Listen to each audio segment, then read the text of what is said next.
Very good morning.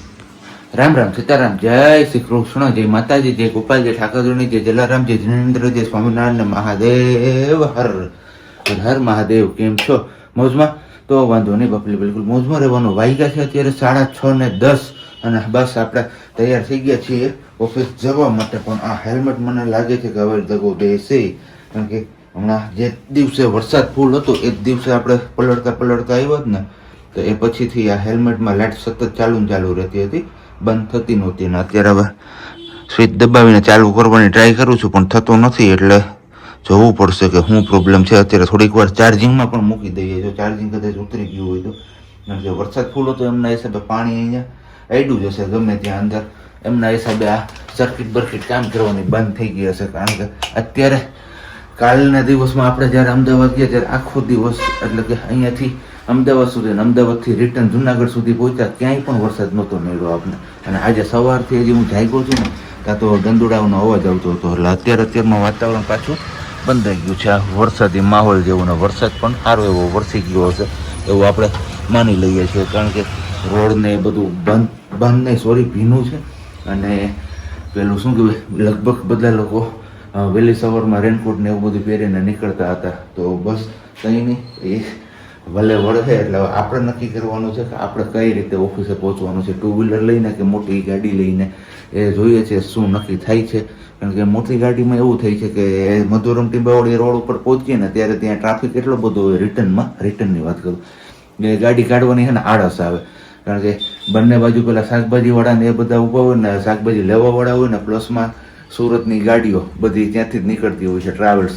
એટલે એ બધા લોકો પેસેન્જર ભરવા માટે ઊભા હોય, એટલે એટલો રોડ હાફલો થઈ જાય કે એની વાત જવા દો તમે. એટલે એમના હિસાબે પછી એ ગાડી ત્યાંથી કાઢવામાં અડધીથી પોણી કલાક જતી રહે ઘરે પહોંચવામાં મધુરમ ટીંબાવાડીથી. અને ત્યાંથી વેરાવળથી મધુરમ સુધી પહોંચવાનો 1.25 કલાક જેવો સમય થઈ જાય. તો એ 1.25 કલાકનો સમય જેટલો જ સમય અહીંયા લે અડધીથી પોણી કલાક ટ્રાફિકમાંથી કાઢવામાં, એટલે આપણને કંટાળો આવે. એટલે એના કરતાં કીધું બાઇક બને તો સરેરાશ નીકળી જાય, ક્યાંય રોકાવું ન પડે, ઊભું ન પડે. પણ વરસાદ જોશું, જો વધારે પાછો આવી જશે તો પછી લેતા જશું મોટી ગાડી, કારણ કે પછી વધારે વરસાદ આવે ને તો પછી ટુ વ્હીલર હાલતું નથી રોડ ઉપર. એ પણ આપણે અનુભવ કરી લીધો હમણાં જે પેલો વરસાદ બાકાજીકી બોલાવી દીધી ને ત્યારે. એટલે આમાં કંઈ નક્કી નથી રહેતું કે ક્યારે ફૂલ આવી જાય ને ક્યારે ધીમો વરસી જાય. તો કંઈ નહીં, બસ હવે 6:45 જેવો સમય થવા આવ્યો છે. તો આપણે હવે પેલા ચા પાણી ને એવું બધું મૂકી દઈએ, દીવાબત્તીને એ તો બધું થઈ જ ગયું છે. અને પછી પાછા આપણે આગળ કન્ટિન્યુ કરીએ છીએ. તો ત્યાં સુધીમાં તમે લોકો એ વિડીયોને લાઇક ન કર્યું તો લાઇક કરી દેજો, ચેનલ ઉપર નવા હોય તો ચેનલને સબસ્ક્રાઈબ કરી દેજો, અને સાથે સાથે બેલ આઇકન પણ પ્રેસ કરી દેજો. તો અહીંયા આગળ આપણે ચા તો મૂકી દીધો છે અને હમણાં પંખોડી બંધ કરવી પડી, કારણ કે પવન લાગે છે ને તો જલ્દીને ગરમ નથી થતું. અને પંખોડી બંધ કરીને અને અહીંયા ઊભો છું તો ગરમીનો અસર થાય. તો આ વરસાદ આટલો બધો પડે છે તો આ પાણી જાય છે ક્યાં એ ખબર નથી પડતી, કારણ કે જમીન હજુ બિલકુલ ઠંડી પડતી જ નથી. આમ કહીએ ને કે હજી એવો ને એવો ઉકળાટ થયા રાખે કે હમણાં વરસાદ તૂટી પડશે. કારણ કે આપણે જુનાગઢ ખાસ કરીને સૌરાષ્ટ્ર કચ્છના જે વિસ્તારો હતા એ વિસ્તારમાં તો એટલો બધો પડ્યો કે હવે તો બધું ઠંડુ થઈ જ જવું જોઈએ, પણ નહીં, ગરમી થયા રાખે છે. તો હવે બસ ધીમી ધારે વરસાદ આવે ને તો એ પાણી કંઈક જમીનમાં ઉતરે અને જમીન કંઈક ઠંડી થાય ને પછી વાતાવરણ કંઈક ઠંડુ થાય તો મજા આવે. બાકી તો આમને પરસેવો નાતું રહેવાનું છે. ગઈકાલે આપણે જ્યારે જતા હતા અમદાવાદના પછી રિટર્ન આવ્યો ને ત્યારે 34 ડિગ્રી, 35 ડિગ્રી, 36 ડિગ્રી તાપમાન એકદમ પેલું વાદળછાયું, પણ ગરમી બફારો એટલું સુધી હતો. વાગ્યા છે અત્યારે 7:30, 5 કમ. પણ અમારા બેનબા 7 વાગ્યામાં જાગી ગયા છે. કેમ બોલી?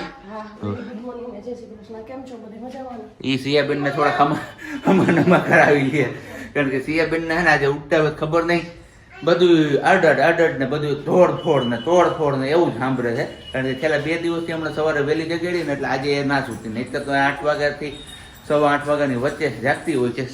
સીતારામ કરજો બધાને. હા, તો બસ આજે એમના મમ્માની સાથે 7 વાગ્યામાં જાગી ગઈ છે.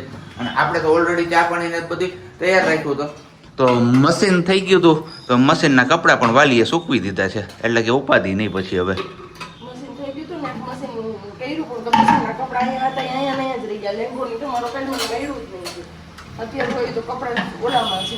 તેમાં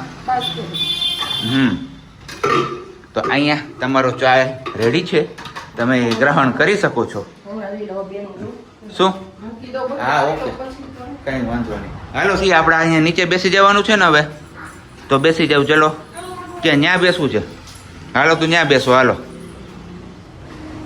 વાગ્યા છે 10 જેવું અને બહુ અવાજ નહીં કરી કેમ કે અમારે બેનબા છે ને સવાર 7 વાગે જાગી ગયા તો એનું ખબર છે તો બેન અત્યારે પાછા સુઈ ગયા છે. બેન માટે જે આ ચેર હતી ને એને અત્યારે સ્વિંગ ચેર કરી દીધી છે ઝૂલાવાળી. બેનબા થોડી એન્જોય કરે અને એમને મજા આવી ગઈ એમની પગે હાડીને હોય પહેલાં એ ટાઈપનું પહેલાં ઘોડો આવતો લકડીથી કાઠી ઘોડાવાળું ગાતા તો એવડું ગાતી હતી તો સવારમાં મજા આવી. અત્યાર સુધી બેનનું આવેલું પછી હવે બેન સુઈ ગયા છે. મારે જો આ બધું ઠેકાણે કરવું હતું પણ હવે કંઈ થાય નહીં કેમ કે અત્યારે બેન છે ને એ રૂમમાં આરામ કરે છે એટલા માટેથી. તો આપણે રસોઈની તૈયારી કરી લીધી કેમ કે હવે જાગશે ને એટલે બધાથી પહેલાં ભૂખ લાગશે એટલે પહેલાં ખાવાનું મળશે. એટલે મેં કીધું કંઈ વાંધો નહીં ચલો આપણે થોડીક પ્રિપેરેશન કરીને તૈયારીઓ કરી લઈએ ને તો જાગે ને તો પછી ઉપાધિ નહીં. સૂજી પલાળી દીધી છે ને સૂજીના પપ્પમ બનાવવાના છે. તો જોઈએ મસાલો વઘાર મારી દીધો છે કોબી ને બધું ટમેટું અને કેપ્સિકમ છે ને આમાં રવો પલાળી દીધો છે ધાણા ભાજી નાખી દીધી છે છાશમાં પલાળીને રાખી દીધો છે.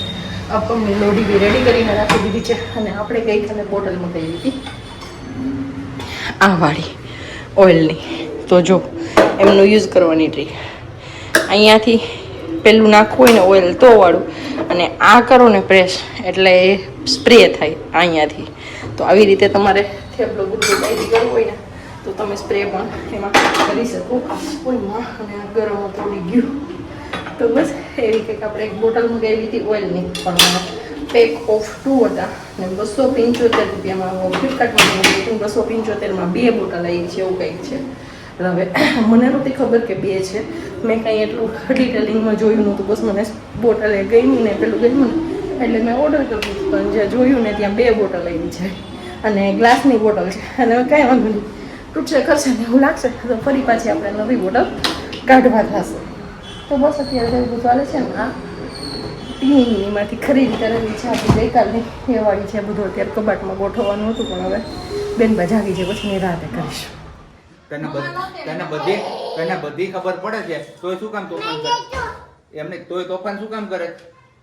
તોફાન કરવાના જરાય થોડા કઈ કરવાના થોડા કઈ. હા તો મમ્મા આમ નહીં પેલા તો મમ્માને છોડી ગયો હવે નહીં કરું કે હવે નહીં કરું હું મમ્મમ ખાઈ લઈ. હા તો બસ હજી આપણે ઘરે પહોંચ્યા છીએ પણ બેનબાન આજે થોડાક વધી ગયા છે તોફાન એવું લાગે છે. કાંઈ ખાવું નથી. આ અત્યારે એમને ત્રીજી વસ્તુ હમણાં મમ્મા બનાવીને આપે છે. હવે જોવાનું એ છે કે એ ખાય છે કે નહીં કારણ કે આજે નકરું એને પાણી જ પીવું છે પાણી જ પીવું. મનાતો નથી. મનાતો ક્યારે ખાવાનું? મનાતો ક્યારે ખાવાનું? પપ્પા ને મમ્મા ખાવા બેસે ત્યારે પેલા સિયાએ ખાઈ લેવાનું હોય ને. જોઈ લે જો હું ખીજાવ સિયાને ખીજાવ પછી રોશે કોણ? કેવી રીતે? એમને સિયા રોવે કેવી રીતે? હાલો તો પેલા બેનબાને થોડુંક ને પેટ પૂજા કરાવી દે પછી પાછા આપણે આગળ કન્ટિન્યુ કરીએ છીએ. પછી એક વાત કરવી છે તમારા લોકો સાથે આપણે એમમાં જ બેસવાનું છે તારે. એ જો આ બધાય જોવે છે અને સિયાના દાંતે કાઢે. જો સિયાના દાંતે કાઢે બધાય લોકો જો કે સિયા એ આમ કરે છે સિયા તેમ કરે છે. જો ભલે દાંત કાઢે સિયાના. આપણે શું છે આપણે તો હાલો પાણીપુરી ખાવા માંડો મસ્ત મજાની. કા તો ક્યાં નીચે આવું તારે? નીચે ન હોય. નીચે આવી એટલે તું અહીંયા બધે આતંક પંચાવી હમણાં અમારે હે જોવી હોય તો નીચે જો એમ કા કરવાનો હે પોતું કરો હાલો પોતું કર્યું શોર્ટકટ અપનાવી સીધી એમણે કે મેં બધે અહીંયા પોતું કરી દીધું અને મમ્મા પોતું કરતી હોય ને તો એને કરવું હોય. અત્યારે સામેથી એમના મમ્મા એ દીધું છે ને પોતું કરવા તો કે કર્યું તો જાય જ કરવું. હાલો સિયા હાલ જો પોતું લઈને પોતું કેમ કરવાનું હોય? સિયાને પોતું કરતા આવડે છે? અરે વાહ વાહ વાહ વાહ વાહ અરે વાહ શાબાશ. તો સિયાબેન આજે પોતું કરી દે છે એમના મમ્માને એમ ને. અને બાકી અહીંયા ઠામડા ડિપાર્ટમેન્ટ વાળા ઠામડા અડધા પડધા મૂકીને પાછા ક્યાં વયા ગયા હતા ને ખબર જ ન પડે આપણને.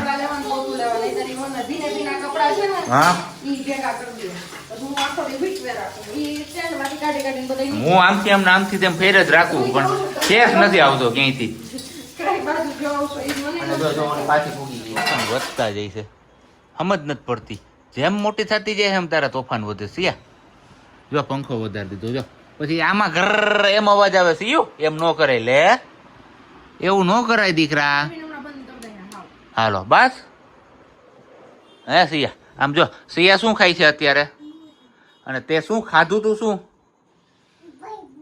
કેવી લાગી સિયાને પાણીપુરી એ જો હાટ રહી ગઈ જો અહીંયા બધું મુખવાસ વેરાઈ ગયો જો આમ થાય અમારે હમણાં થોડીક વાર પેલા જો આવું પાડ્યું હમણાં કરું હવે કંઈક સિચ્યુએશન બરોબર થઈ સિયાબેનને બેહાડવાની અને બાકી બેકગ્રાઉન્ડમાં તમને બધું દેખાતું હોય છે ચોમાસામાં તો આવો પ્રોબ્લેમ રહેવાનો છે લુગડા અહીંથી આમ ને વાંથી વાંધ ત્યાંથી પેલી બાજુથી આ બાજુ પહેરે જ રાખે પણ હુકાય જ નહીં ગમે એટલે સ્પિન કરો ને તો પણ અને અહીંયા અમારો દીકરો જો હમણાં ભપ થયો હતો ને તો મુખવાસની રમખાણ બોલાવી દીધી છે ને વાલી મને લાગે મેઘરાજાએ વારા ફરતી વારા જિલ્લા લીધા છે આજ નહીં મીન્સ કે છેલ્લા 8-10 દિવસ થયા પહેલાં આપણે જુનાગઢ જિલ્લો આવ્યો પછી અમરેલી જિલ્લો આવ્યો અને આજે સુરત જિલ્લો આવી ગયો યસ ઝપટમાં પેલો જ વરસાદ કહે ને કે સીઝનના પહેલા જ વરસાદે પણ બુરાટી બોલાવી દીધી બટા ઝટી બોલાવે અને જેના ઘરમાં પાણી ઘૂસ્યા છે ને એમની જે પેલી રીલ્સ ને બધું આવે છે ને હા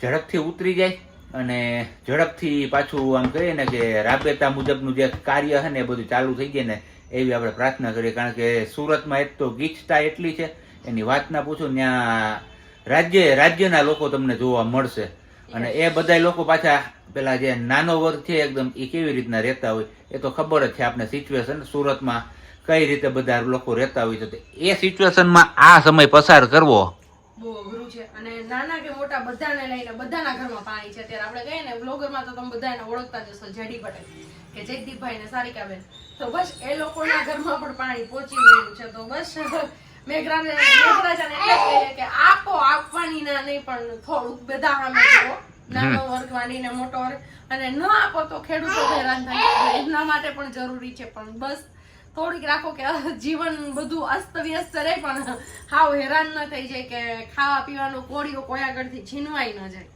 ઘણાની દુકાનોમાં અત્યારે પાણી કરી ગયું છે જે સુરત તો એ રીલ્સ કે વિડીયો જોઈએ ને ત્યારે આપણે થાય કે એ લોકોને કેવડી નુકસાની વેઠવી પડી છે એમાં સારો વર્ગ પણ હોય એટલે કે કોઈ મોટા શોરૂમ વાળા પણ હોય કોઈ નાની દુકાન પણ હોય કે જેમની આપણે કહીએ ને માત્ર કાયમનું કરીને કાયમ ખાતા હોય 500,000 નો વેપાર માંડ થતો હોય તો બસ બધા સામું જોઈ અને રાખી દો ને ખમૈયા કરી દો વરસાદને તો વાંધો નહીં સાવ ખમૈયા ન કરો આવવા દો જ્યારે જરૂર છે ત્યારે આપતા પણ રહ્યો પણ હાવ આવી રીતના નહીં યસ અને ઘણા લોકોએ તો મજાક મસ્તી પણ બનાવી દીધી હતી કે સુરતવાસીઓને એક ચેલેન્જ કરી કે તમે લોકો ટાઈમ ટુ ટાઈમ ડુમસ જતા રહેજો બાકી ડુમસ નહીં જાવ તો કે ડુમસનો દરિયો તમારા ઘર સુધી પહોંચી જશે પણ એ કદાચ તમને લોકોને જેને ઘરમાં નહીં ઘૂસ્યું હોય ને એ લોકોના બોલવાની હિંમત થતી હશે આવા શબ્દો બાકી જેમના ઘરમાં ગયા હોય ને પાણી એ લોકોના બોલવાની હિંમત ન થાય આવી રીતે અને એક બીજું પણ મેં હમણાં વિડીયો જોયો ને તો એ વિડીયો શૂટ કરે છે ભાઈ પોતે અને કહીએ ને કે આમ પોણા ભાગનો એરિયો એટલે કે